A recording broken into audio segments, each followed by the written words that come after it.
একটি ছোট্ট গ্রামে বাস করত এক গরিব চাষি। তার নাম ছিল রহিম। তার স্ত্রী আমিনা আর ছোট্ট একটি কুঁড়েঘর ছাড়া তেমন কিছুই ছিল না। সামান্য এক টুকরো জমিতে চাষ করে তাদের সংসার চলত। প্রতিদিন ভোরে রহিম মাঠে যেত। প্রচণ্ড রোদ, বৃষ্টি বা ঝড় কোনো কিছুই তাকে থামাতে পারত না। কিন্তু বছরের পর বছর কঠোর পরিশ্রম করেও সে খুব বেশি ফসল পেত না। অনেক সময় সংসার চালানোই কঠিন হয়ে পড়ত।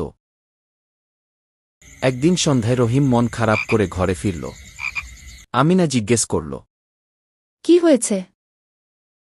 রহিম দীর্ঘশ্বাস ফেলে বলল, এত পরিশ্রম করি, তবুও সংসারের অবস্থা বদলায় না।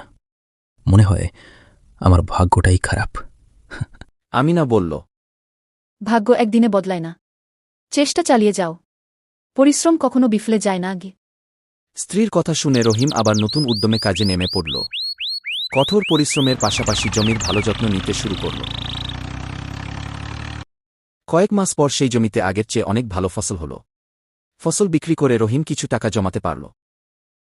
এভাবেই ধীরে ধীরে তার অবস্থার উন্নতি হতে লাগল। কয়েক বছর পরে রহিম আর আগের মতো গরিব রইল না। তার নতুন ঘর হল, সংসারের সচ্ছলতা এল।